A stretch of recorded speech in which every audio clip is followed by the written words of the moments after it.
I'll call the meeting to order. We do have a quorum. So we have a motion on the minutes. Make a motion that we accept the minutes. Second. Any discussion? All in favor? Aye. Unanimous. Anyone wishing to address the Harbor Committee? I just came because I wanted to hear. I saw this Okay. agenda and I thought it was some exciting stuff on here, so I wanted to hear it. Alright, discussing of the engineering estimate of Sail Harbor. You paid. Okay, so we had two different ones for the for rebuild, for the engineering, for the new facility, new dock. With the idea of replacing the one that's there, but raising it higher. And long-term, well-built, so on. The first group that came back, it was exceedingly high. Between $38,000 and $41,000 for the engineering and permitting. So that was not satisfactory. We had a long discussion with the group, but didn't go very far. So we approached another group that we've dealt with in the past, and met with them. They came out, and we received just yesterday, I think we got the estimate, and this one was roughly 27,000, which was significantly less. But it could be even less because there's two components to it. Tom Fowler Associates, but he has a subcontractor, TEC, which is a large structural engineering firm based out of Portland. And their component of it was $13,000 round figures. But some of the elements, Tom and I went over it line by line. And some of the lines on there, I think, could be eliminated or changed, which could reduce that figure, because that isn't set in stone. It's going to be based on that is a top figure, but that could be reduced by for example, they had 24 hours for drafting. I don't see how anyone could possibly spend 24 hours drafting at $138 an hour. So he's going to call them back after our discussion and see if they can reduce that sum. He already had to reduce it some. But if it only takes 12 hours, that's what we'll be billed for. So that could be appreciably less. So if we vote to go with them, which would be my recommendation, I guess we'd have to go to the Board of Selectmen for the final approval.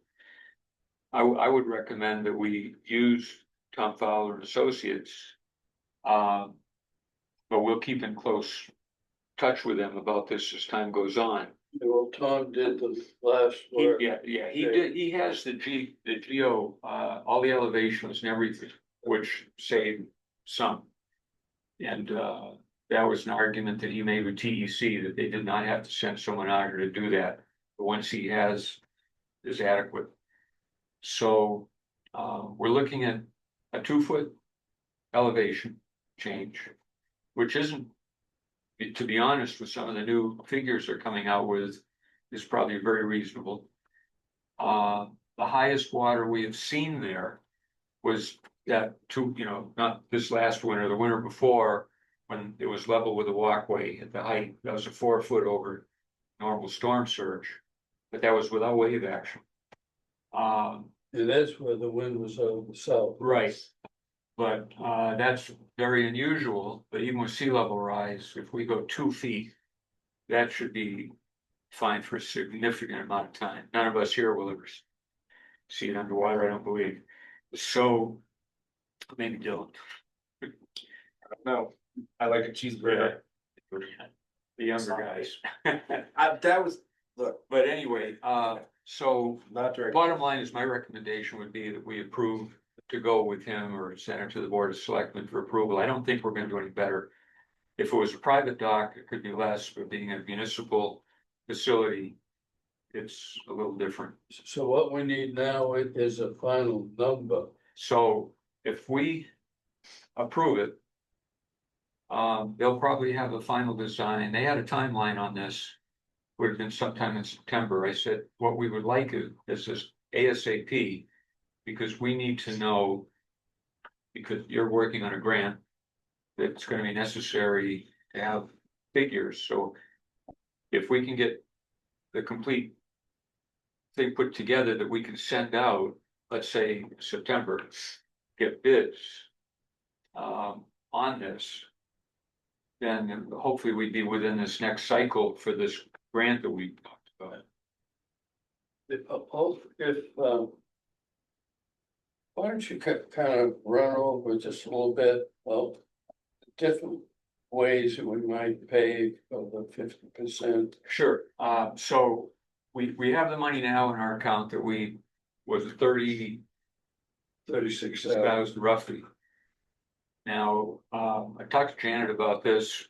We were gonna build that recreational pier. That was money donated. And that got turned down by our planning board and everything, and pretty much has gone nowhere. So, I'll be speaking, I've spoken to a few of the people that put that money is sitting here. For example, we had two $20,000 donations, we had another 2,000, 500, numerous smaller ones. I've spoken to some of the people already. My hope is that we can, the next couple of weeks, I'll be speaking with all the parties, that they would be willing to put that over into this project, because that is being used as a recreational dock. That would boost our money significantly. Also, there's a couple people, I won't mention it here publicly, but a couple people that could be significant donors that might chip into it, that we're going to send letters to, that have significant use and need of that dock to help. And then when we do next spring's budget, we could, by that time, we should have bids back. We should have we would know what we're looking at. And see if that grant would come through. See, right now, we're trying to guess at how much it costs. But let's say 150,000. Yeah. Maybe more, right? Yeah, But it's a lot of money. And if we go with a 50-50 grant, we come up with 50, by the 50%, 150, maybe 200,000. And if we can cut down on the local taxpayer hit, I think that would help a lot. so anyway, that's what we're working at, and this. I'd like to understand. The engineering firm does a design.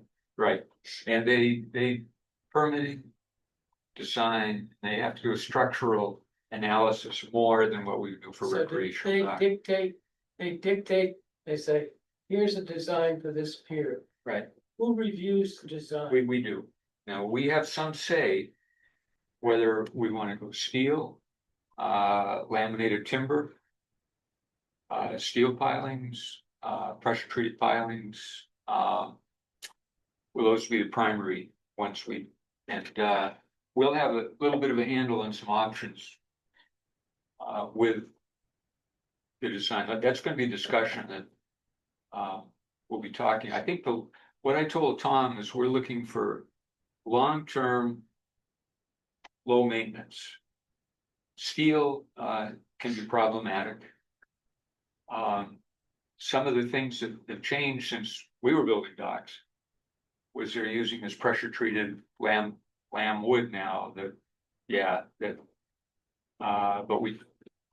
if we go like forest support, we have a was it 91 feet or something like 100 or 119, I can't remember, but the distance between supports isn't too great. So hopefully we don't have to go too much depth on the supports. And what we talked about was two big outer ones with an inner one so that our decking doesn't cup. So that we have a good solid long-term base, and then the uprights, instead of having this thing like we've got up there where the planks come across with the uprights and the 45s going out, the uprights will be bolted directly through that big outer timber, much stronger. Of course, it'll be higher, 42 inch, the top for code. And then we won't have a lot of the problems we're having presently, you know. The one we've got. We've already got the longer ramp there. Yeah. They've moved the floats out. Moorings, still need a little bit of adjustment, but it's much better than it was. More room coming in behind at low tide now. They went out roughly 6 feet. Yeah, I saw that. Yeah. Well, And we will have on the end, we would have the same lift set up with the lights, everything down there. Very similar, but higher, much stronger. And we can get a permit by rule. There was a question by raising it if we could still do it, because that saves us a lot if we don't have to go through the whole long-term permit process. So it's primarily the DEP and the Army Corps of Engineers. So Tom looked into it and said, if we go higher, just vertical, and it's engineered dock, then we should be able to get a permit by rule, have the permit quick. wonder if you have to do some kind of structure. No.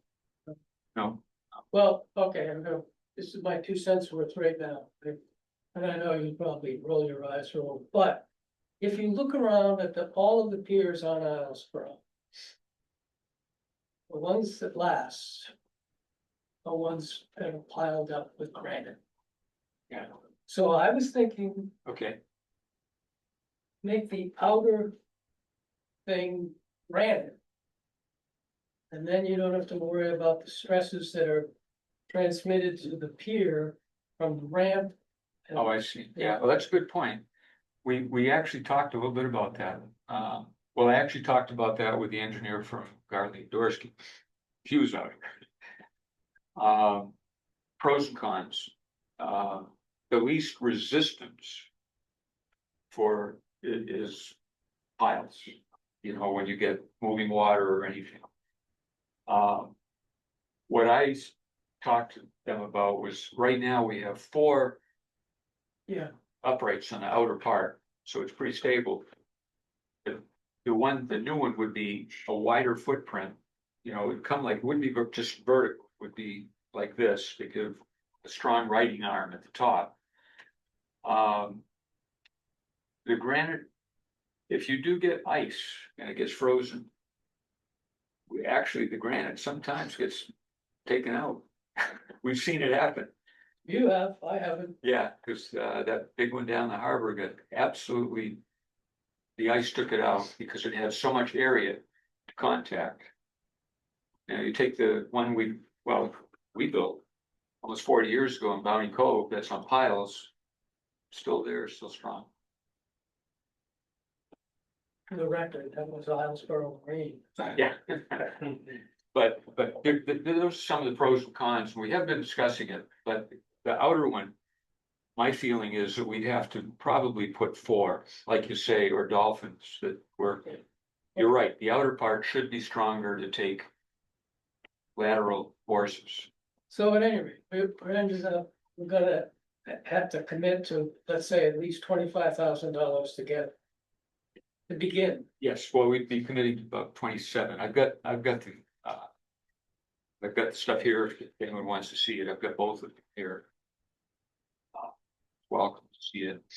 Does every pier that's constructed on Islesboro require a plan like this, or do we just have to do it because it's a town? Well, they've all been getting plans for quite a few years now, because I've been approving them, they come to the harbor master's office, and we have to look at it for impediment to navigation. If there's any other reasons they shouldn't be there, Yeah, riparian problems. Yeah. And they've all been, actually, most of them have been Garley endorsed. So they're okay, paying so us- everybody is spending 20 or 30 grand to get. Well, maybe because they're not municipal. Maybe they're paying less. I haven't seen the bills for them, but I know they're Because considered A I, little bit less. Huh? The recreational side, they're a little less. a little less recreational, but they're Okay. still, Commercial, there's a commercial. requirement. Okay. yeah, there's still a lot. It's a lot, it's changed. Yes, it's costly. It's changed. over the Changed. years.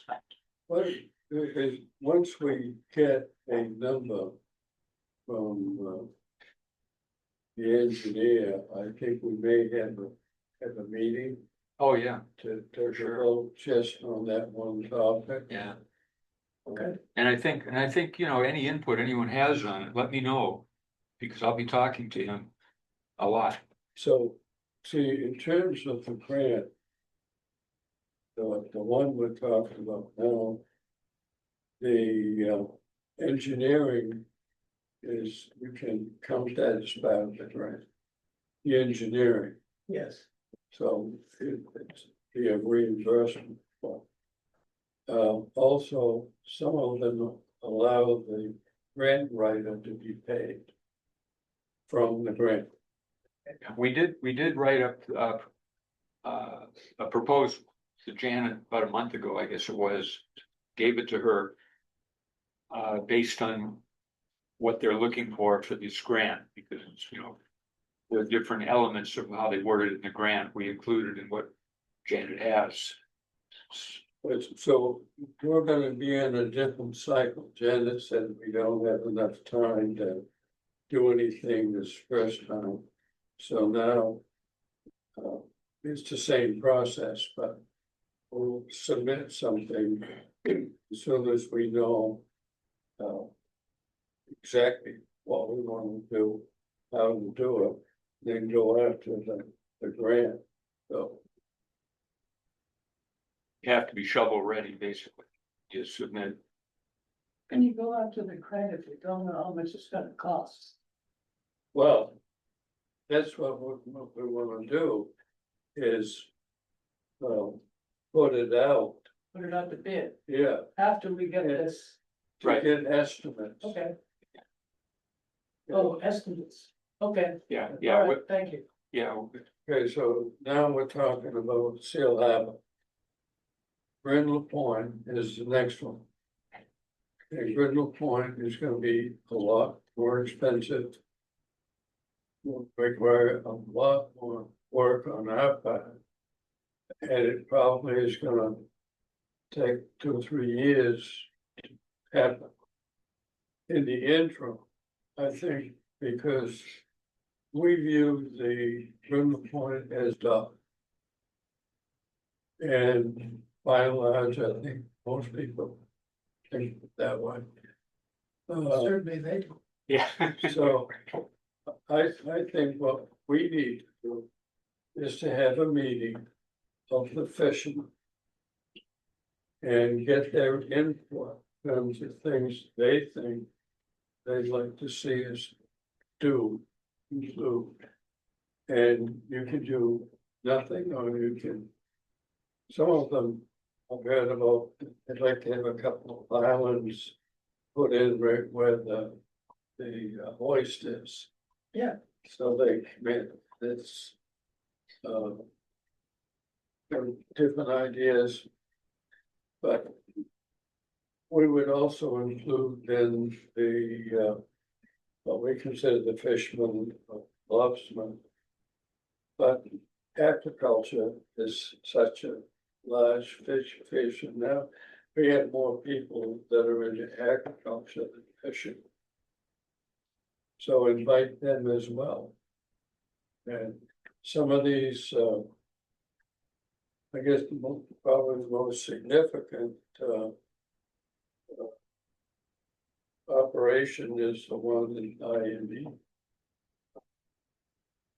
But else, Right. less. So, yeah, the Lindelofs are growing. I mean, a lot of the fishermen are into aquaculture too. Do both. And remember, we've in some of the recent meetings we've had in the last 2, 3 years. We had one of the marinas wanted to put a dock over here next to a dock, a float, their own float. They may not be interested in pursuing that again, but that's another thing we need to get input from, I think. From Who was interested in? Oh, yeah, Well, I think there was talk at one time where we put the other, when we built that dock, that was. I can't remember when, the nineties, I guess, when we did that, we had a grant, matching grant. Yeah, we did that whole dock. And when we did it, when you drive out there, there's an abutment coming out between the ferry with the Yeah. idea that you could someday put a ramp down from that to something else if you wanted. Right, but you were saying one of the boatyards wanted to have their own dock? I believe that was PYY wanted, I had never heard of that. Might have been just discussion. I'd like my own dock as well. Are you building one? Yeah. We're ready. okay, well, those are the two big piers, could be a lot of work for us. And involving a lot of people, and the more information we get from our public, the better off we are. All right, number 5, discussion town acreage mooring Seal Harbor, Brindle Point. So I've gotten most of it done, I, all the 4 moorings in Seal Harbor, which I've got to get out there with Ryan, really. Met with him once, but we just never got it done, he had to go, but, I went down to Brindle Point with the boat, entered coordinates. I have a big master sheet in there that we took from the aerial photos.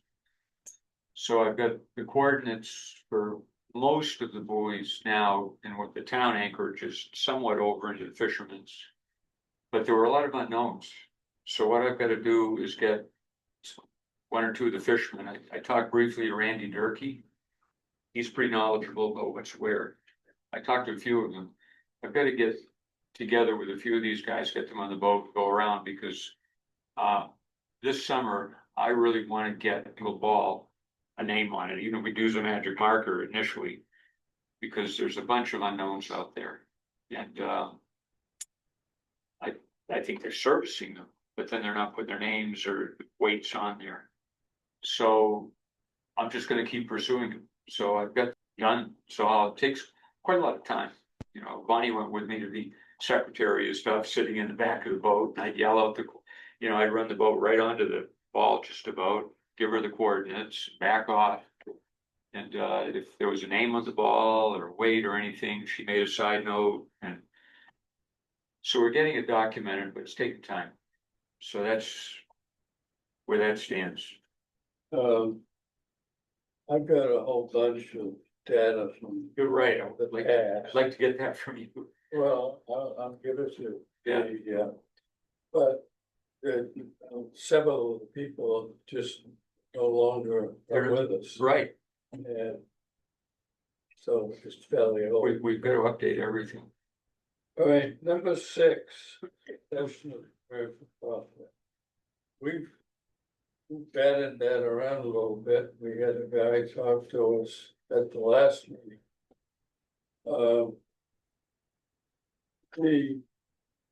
If we're gonna do anything with software, people have to be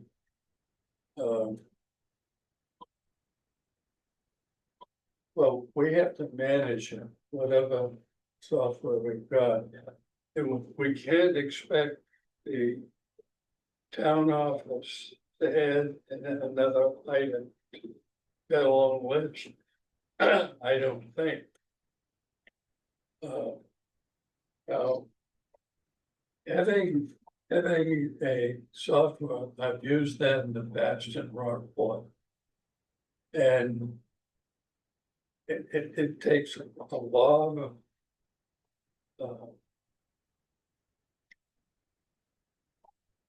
once the data gets entered, And that's gonna take several years, and it's not gonna happen.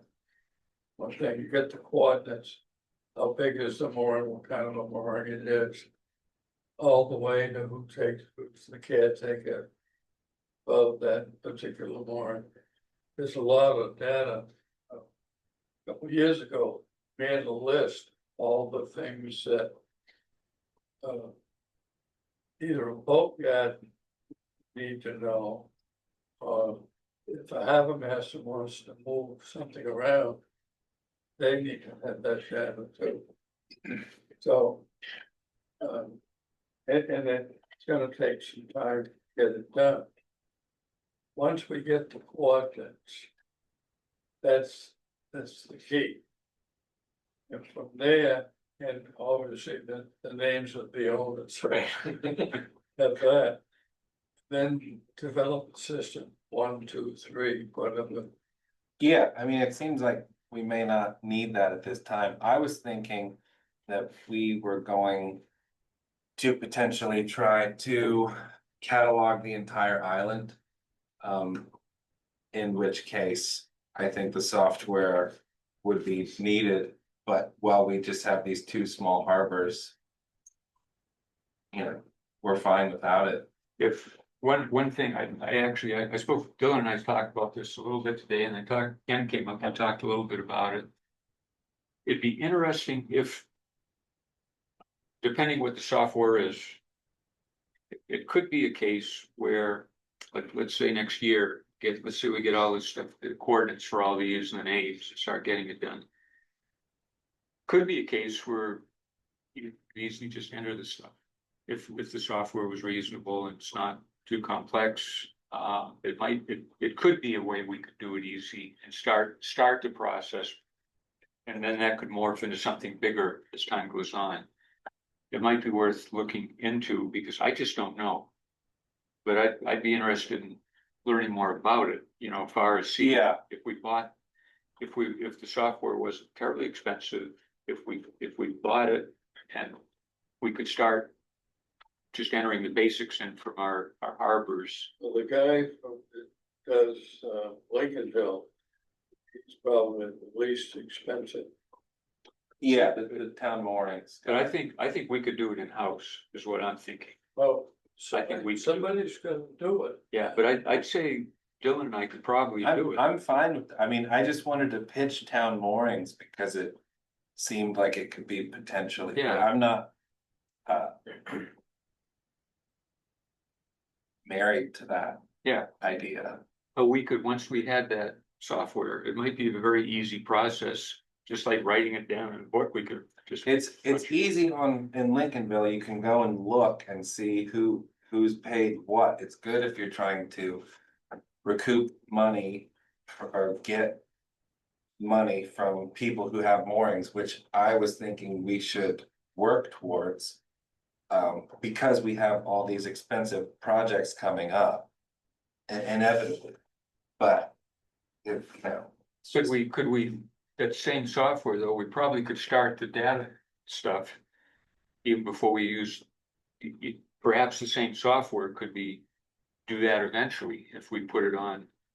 That's what I just don't know. I mean, I'd like to know, Yeah, but I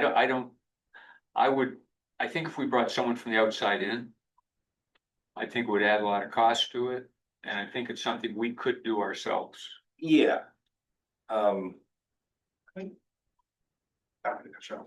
You're fine. Kind of out of the box suggestion perhaps. When I was in college, I did a lot of GIS work for my geography degree, and one of the projects I did was remapping the International Snowmobile Trail System. Oh. Using points of data that were provided to me, and I put it together and then passed it off to whatever the organization was. This might be a good thing for, and each one of those data points, if you click it, could have some metadata about the ownership or the size, or and it might be a good way to get this done cheaply, if not for free. Give somebody some experience somewhere down the line and get what you need. Because MMA has courses that Probably sure. relate to this, Right. that they're teaching now. Yeah, so I mean, it was a great project. It took me all semester. It's a pain in the ass, but it's good, you know. That's probably a very good idea. For, Worth investigating.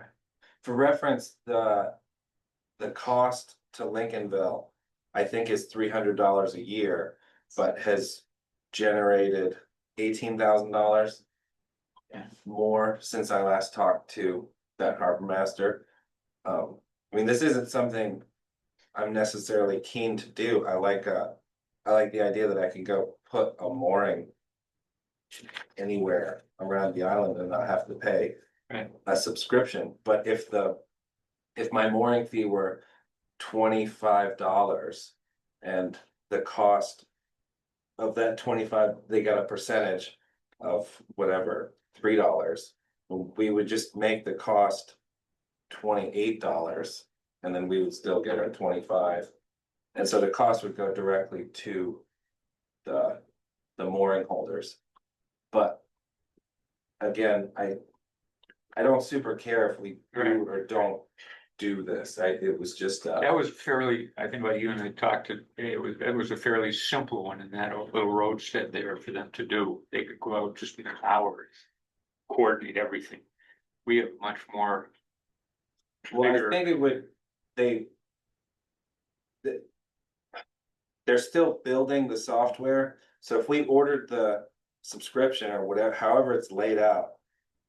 They could tailor it to what we wanted. What I was thinking is that we take Google Earth images and then just overlay that and get all the data, all the moorings, and then they label all them, and then we just go, okay, that's that, Calkins, whatever. But again, we don't really get paid enough to do that. Right. So- I know I've looked at some of the Google stuff and it didn't have for one thing, it didn't have a date stamped on the stuff I looked at, so I don't, it was old. You know, some of the stuff would be a year and a half old, some would be 2.5 years old, things change, moorings change, you don't know what tide of rain they were in.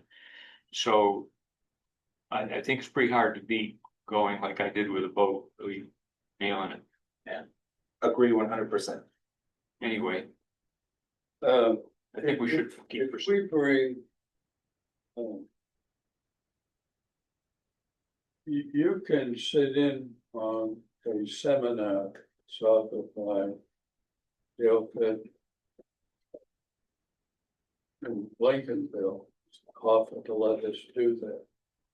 And. The outfit that does Rockport, they also like to sit in. It's gonna be that they walk you through what it will do. And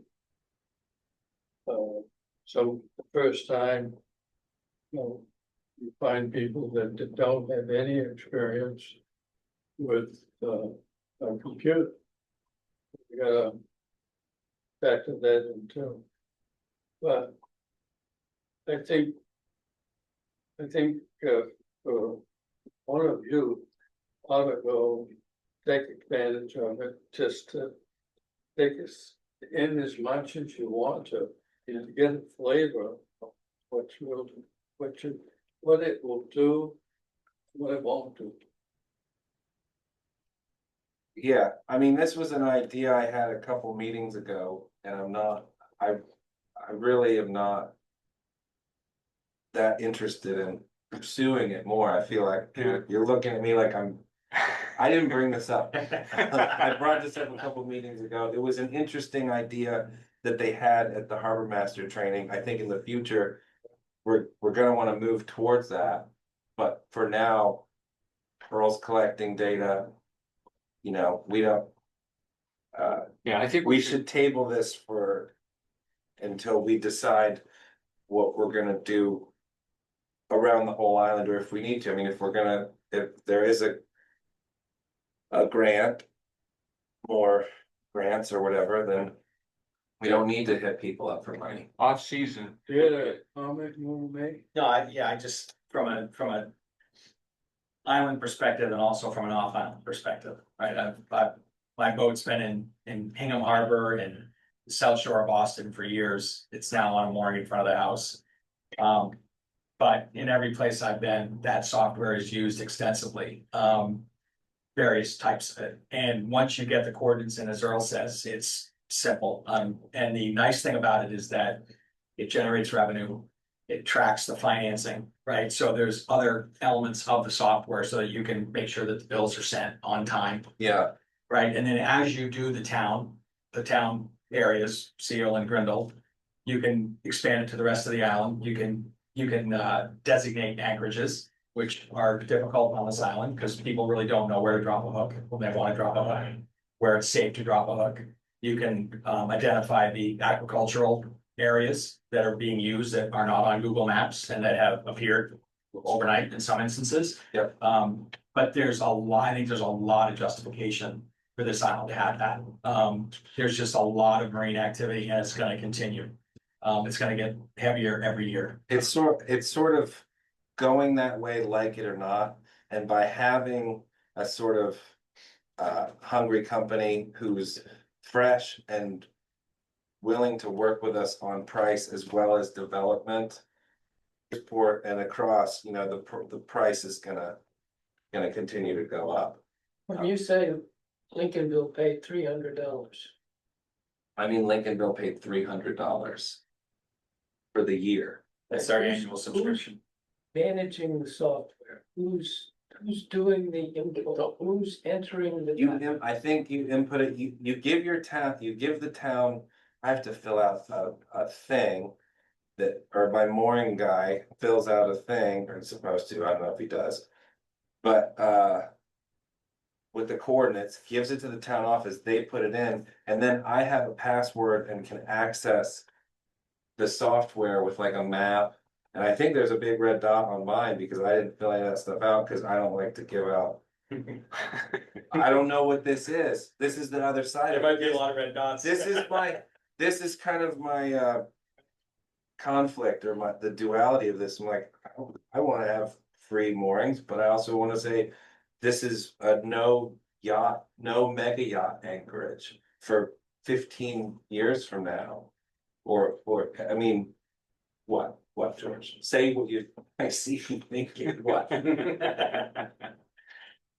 What I'm thinking is that. What I'm thinking is that if you get the software, you can keep track of the moorings, okay? The only other way to do it is to write down the owner's name and the coordinates. Right. Right.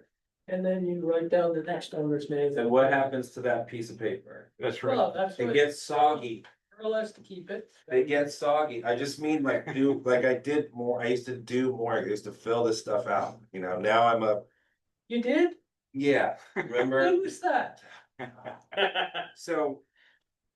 You know, I'm just saying, at some point, you know, not necessarily now, but this is the type of stuff, like when you go to a restaurant and you take a picture of a QR code with your phone. That's annoying, but that's how that is now. So, you know, as a town, by being. You know, at the front edge of this, it's not gonna stop. Why don't, I'd like to make a suggestion that we. For the present, we start, well, right now, everyone's busy as hell, summer season. But we start trying to get information, just learn more about it, put together some information, what ways different small areas do. I mean, we're not really a small area either, but we're not a one single enclosed harbor either, like many places are. So why don't we try to get some information in some of these packages? I'm very interested in just learning about stuff, and then maybe in the course of the fall or winter, if there's a seminar or one thing. I can come over sometime, or at the next meeting, I can try to log into my thing Oh, we can see it, and see yeah, it, you know. yeah. I could discuss it even with someone in Lincolnville too, so, okay, Yeah. sounds good.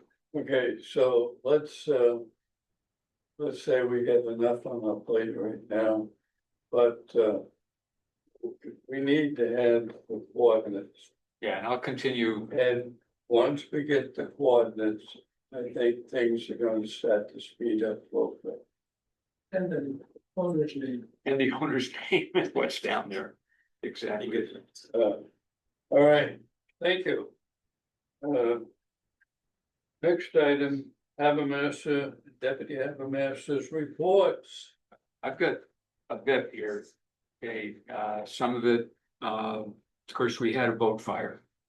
And Dylan and I were both there, you know, Seth Wilbur's boat. Is everybody aware there was a fire? Go ahead, Earl. Yeah, so, yeah, on June 20th morning, someone noticed some smoke coming out of Susie Pearl. Someone from Warren Island made the phone call to the fire department, and then one of the fishermen noticed it also, notified Seth. He was sick, he sent down one of his guys, go out to the boat, the guy started to go in the cabin, realized there's propane in there, and now there's a fire in there, he got out of there. And called Seth to get it out of the anchorage, which was good, so he towed it with a skiff out into the channel. Between Warren Island, Spruce Island, Who told it? Shane, who works for Seth, Thank just with a skiff. Let the mooring go, towed it out. And then it was fully engaged by that time. So I've got photographs of it, starting, engaged. The Coast Guard was there. So someone else took me out and, I asked them to track the boat. Said, you know, do a thing. I don't think they knew how, I'm not sure, but I took bearings and could tell which way it was drifting and that it wasn't gonna go. So we watched it, it finally drifted to a point, where it was going between the ferry and Warren Island. And it was, you know, didn't pose a threat to either of them. There was almost no diesel fuel in the boat, I was told that they'd actually run out of diesel fuel. So we had heavy black smoke for a while, then it stopped. But that was when the stern was engaged, and I've got photographs of that, and so maybe there was 5 or 10 gallons there that burned. Because the whole stern where the fuel tank was heavily engaged, you know, thick plumes of black smoke at east. Then it went forward into the hull, of course, cabin collapsed, everything, you know, sequential. I've been involved in boat fires before, so it's not my first rodeo from when I was in the Coast Guard. I asked the Coast Guard if they would, before it really was bad, if they could just get a line on the bow and get into deep water. Oh, no, they're not gonna do that. So anyway, we kept monitoring as it drifted out. The fire department put a fire pump on Blake's boat. They went out and started pumping water in. Which pretty much burned by then. But by the time it was going out between the ferry and Warren Island, the fire was pretty much put out, and it's just heavy white smoke, but the sides of the boat just crumbling in it. The whole bow section was just tinder at that point. The only thing intact was the transom, basically, and the engine beds holding the engine up. PYY showed up with the bent with the aluminum boat. Yeah. And actually, he just drove right over the bow section and it collapsed right into the water. And the boat just went down. So it's now on a direct line between the boathouse at the ferry, the lighthouse, and the western tip of the low tide of Warren Island. And it's in about 32 feet of water at low tide, the remains. Who, in a case like that, is it the fire chief that's in charge of it, or is the harbor master? Well, it's a good call. I think the harbor master's thing was to make sure that no other boats or land masses were in danger from it. And No, but is there a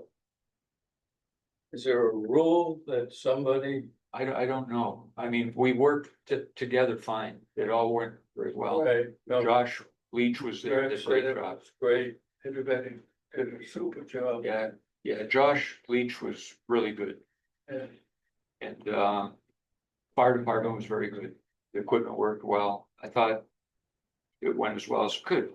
Coast Guard at one point wanted us towed ashore. And I said, no, we're not gonna do that. Because we would have had to go through the mooring feeder. Right. You know, that would have been stupid. And then this is when I was in Hayden up there. And at one point, the Coast Guard speaker told me to go tie up to a dock and stay ashore. I said, no, I will not. I said, I'm staying right here. And they backed right off, but she said, I'm in charge. She told me. I said, fine, but I'm staying here. So anyway, Where were you then? uh, Where you were on somebody's boat? oh yeah, I stayed, it was Dylan, and Dylan came and I jumped on with Dylan and we stayed out, circling it. Set fire, Blake's boat till it went down.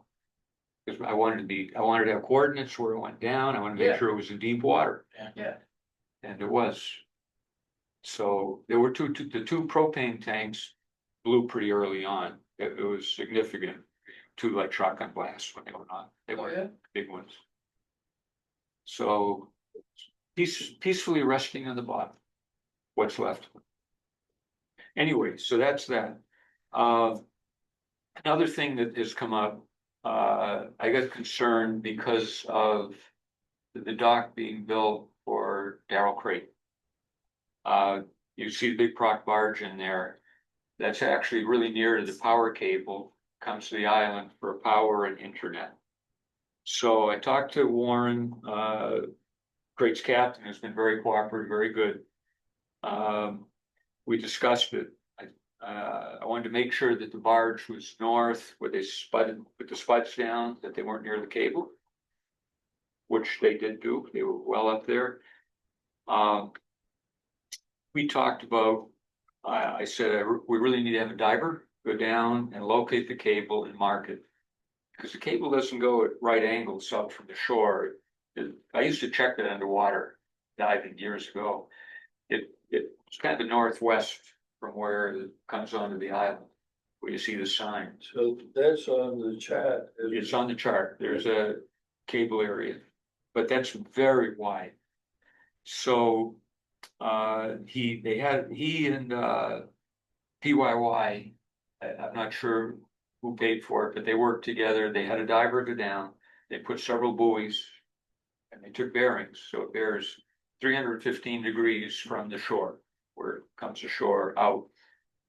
So I went up by boat and spent quite a while there looking at the moorings that are there. There's 3 moorings that I've asked him to move because I think they're all pretty recent. Moorings have been set down. They're between Nancy Crate, Darrell Crate.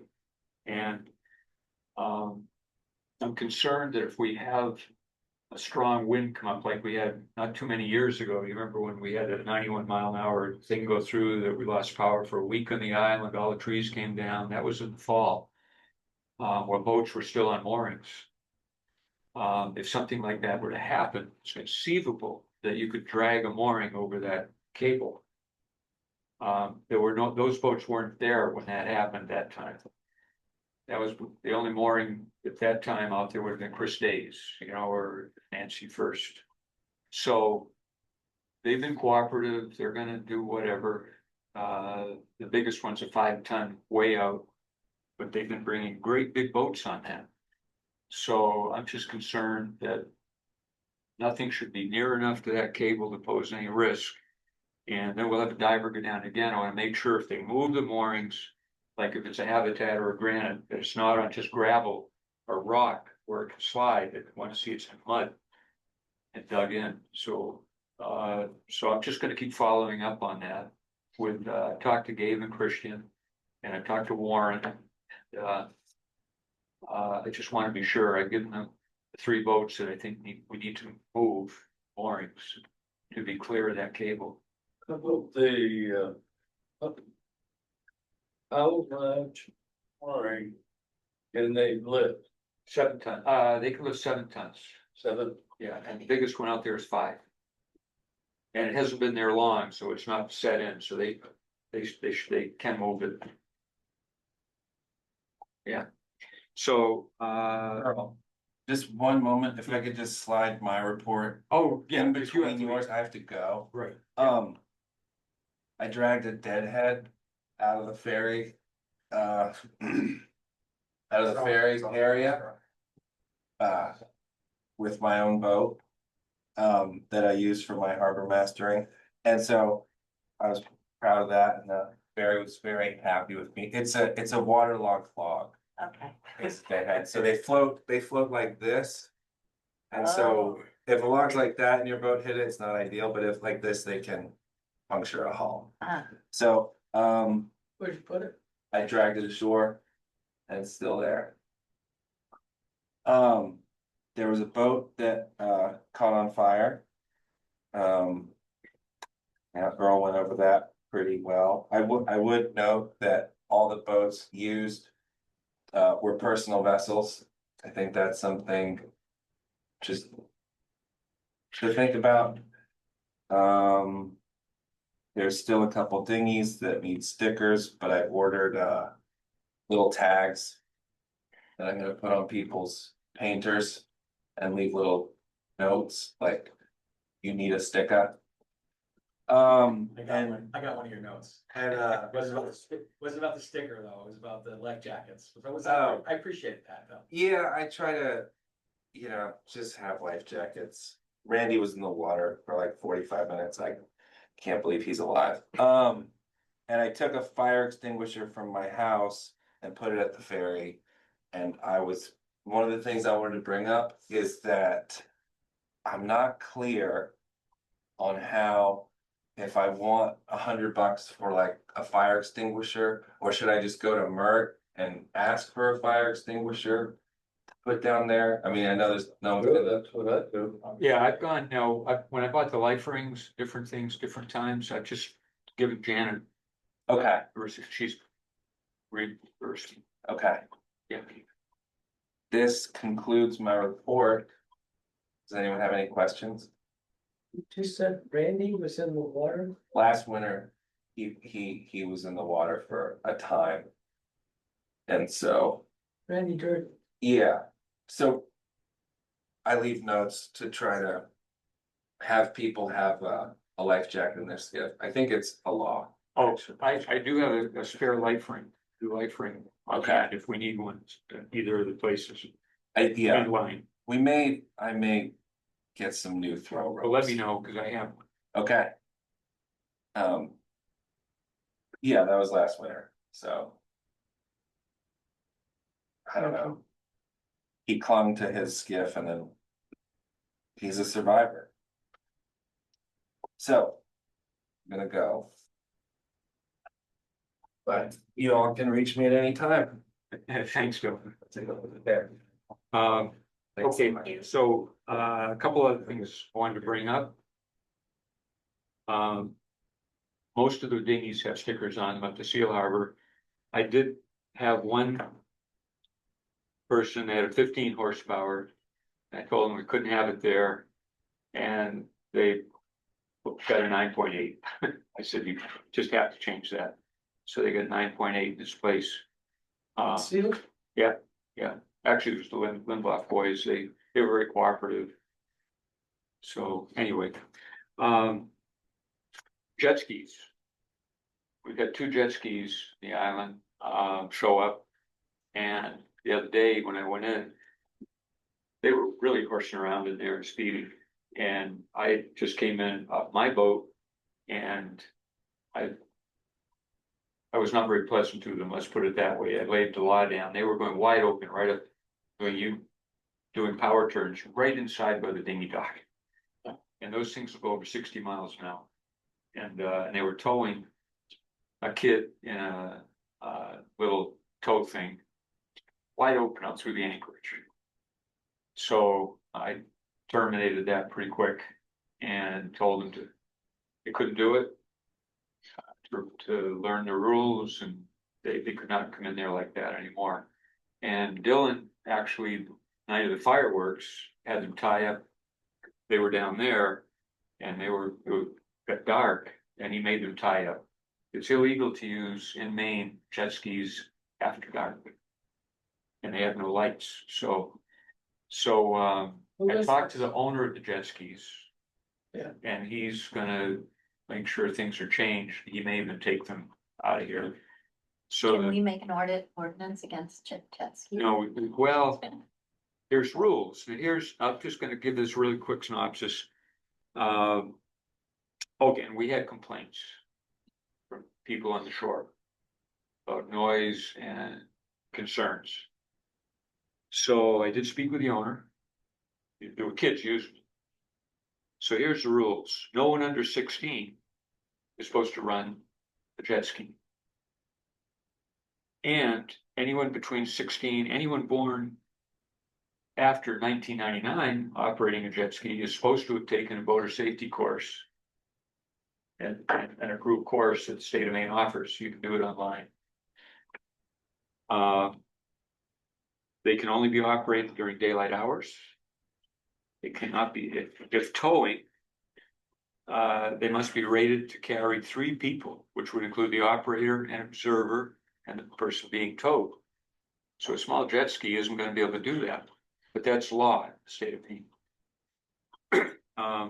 There's no wake jumping in the state of Maine, because if they jump a wake, they come down, many times will turn over and so on. So that's illegal. Inflatable life jackets can't be used, like you wear the suspenders. They're not allowed, they have to have a full life jacket or a vest on it. Headway speed only in an anchorage. Most of these jet skis now have a couple buttons. There's a button on them you push when you come into an anchorage, and it keeps it only at headway speed. That's it. Yeah, so there was huge number of deaths. Lowest common denominator. And the last thing I wanted to mention, we've got a visit from Ticonderoga, which you asked about. That's that great big ketch sitting out there. That boat was built in 1936, and it's one of the most famous yachts in the United States. It's named Big Tie. It's a Herreshoff, won numerous races. Very famous vessel, a lot of famous people. And it was chartered by someone in Seal Harbor for 10 days. So we arranged the mooring. I met them. We got them into the floats to load and unload. I met them when they unloaded. Captain's very capable, nice folks. Owner, the people that chartered them are very happy with our response. They're big taxpayers in the island, so it's very important to keep these people happy. They do a lot for the town. So anyway, when you see her out there, she's on one of the big moorings that was put up. We have 2 big moorings that are only used occasionally by the owners. And we've been, anytime a big boat comes in, we've made them available at no charge for any of these big boats. So it's been very convenient and very hospitable. Is that the Whitehall one?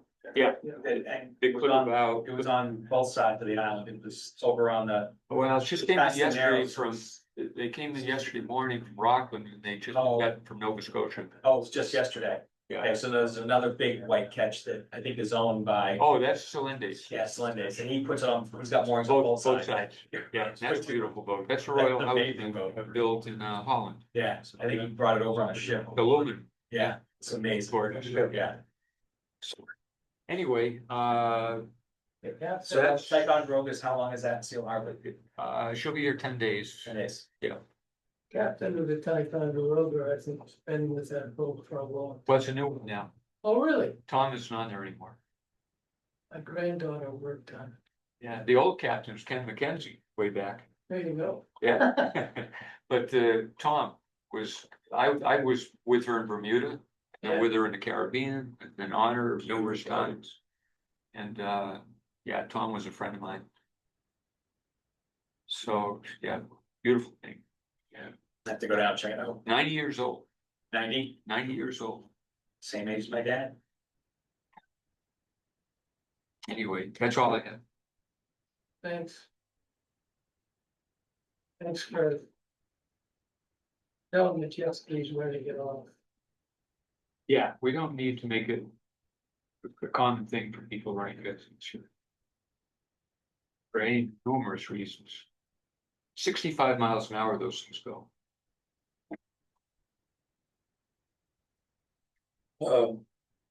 Excuse me, Peter gave me some things to bring up, but I couldn't hear them, but. So I'm gonna try to do that.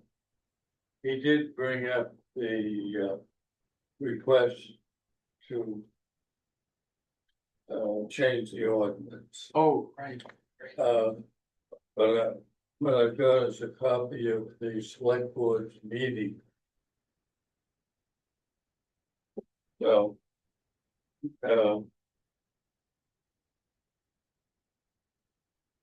Basically, Brindle Point Anchorage bounded on the west by a line standing at the junction of Town Pier, blah, blah, blah, blah, blah. That's how they defined, so what they were trying to do is to see if that is sufficient. Or whether they need to be more language added to it. And Seal have them the same way.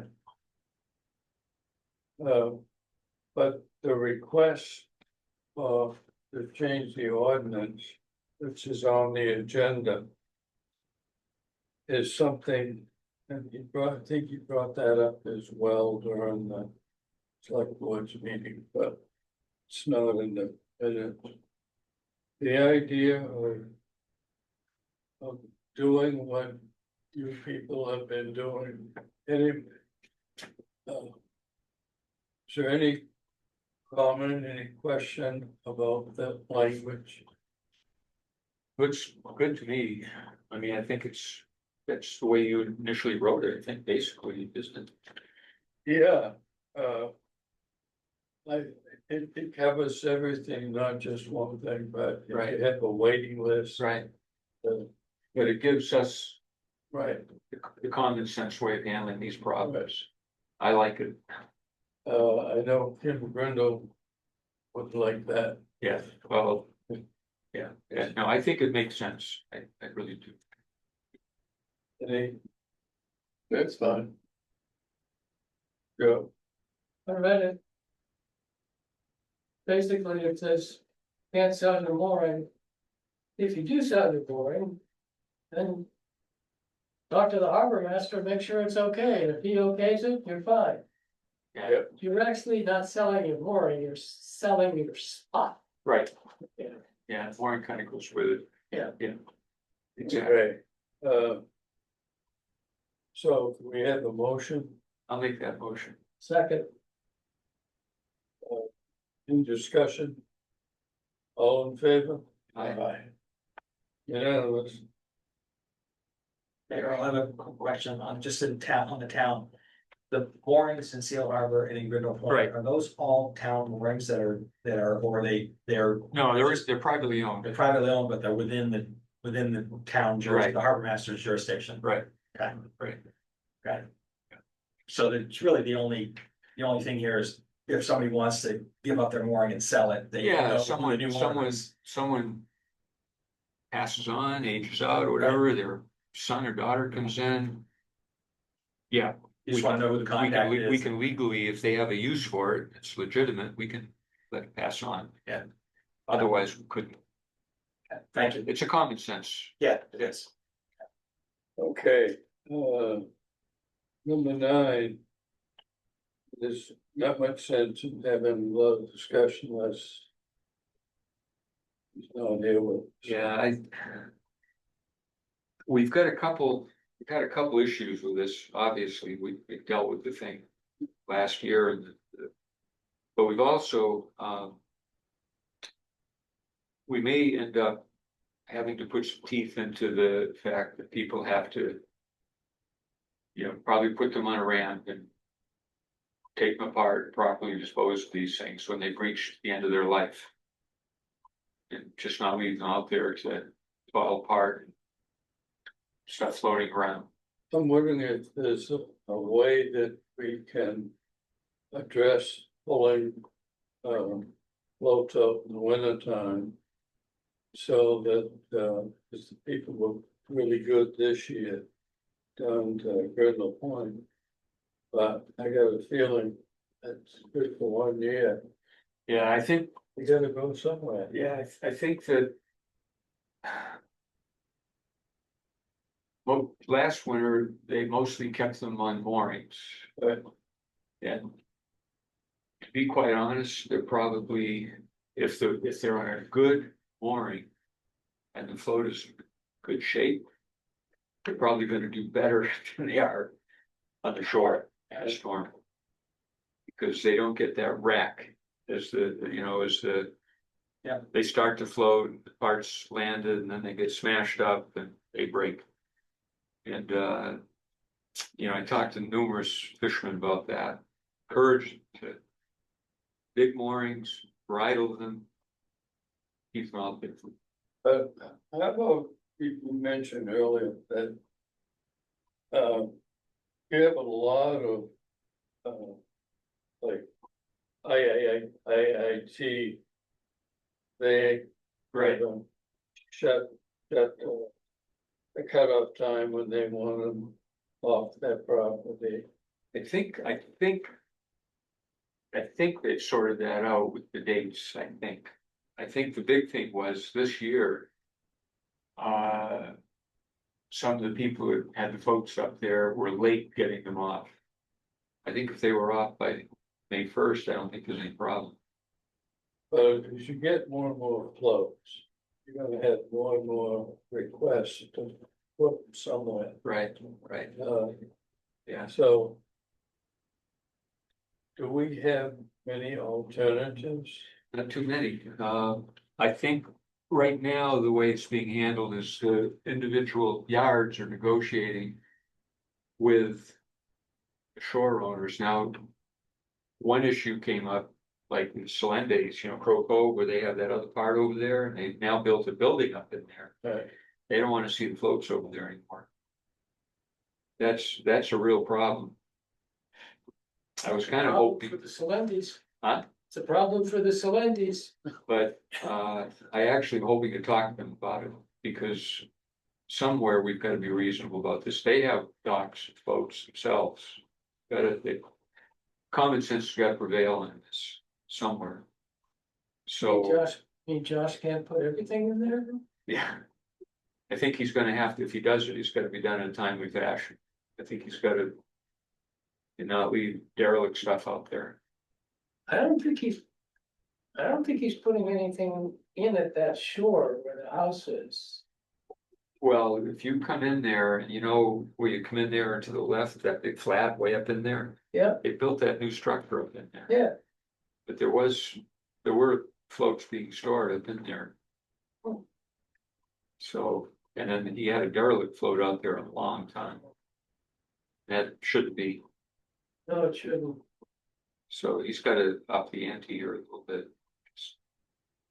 We just can't have derelict floats. I think he should have the authority to just declare that some of those derelict things is a hazard to navigation. Well, I think we do. We should have that authority, because once they break up, they're hazard navigation and environmental hazard too, because they have plastic. Yeah. You have styrofoam. And if Yeah. that's breaking up, then you We've have, got six big bricks that I've taken down to the transfer station. Yeah. That have come off the derelict one in Grindle. right, It's like half submerged. right, and I'm surprised the seals aren't living on it, quite Yeah, and honestly. I've taken them in my truck and picked them up. Yeah, and take I them get up. them all, I took them over from the over on the Broad Cove walk, I picked them up there and called them back. Right, so that we've got to, Yeah, our next meeting is October 16th. There are 4 by ordinance, there are 4 dates. So. we should have our, Huh? our engineering stuff be done well before then. Oh, that'd be good. Well, yeah, we can have a special meeting anyway. Yeah. But we're required to have those 4. Oh, I see, yes. All right, anything else for the group? All right, we have a motion to adjourn. I'll make that motion. All right. All, thank you. Janet, I believe, has this too, this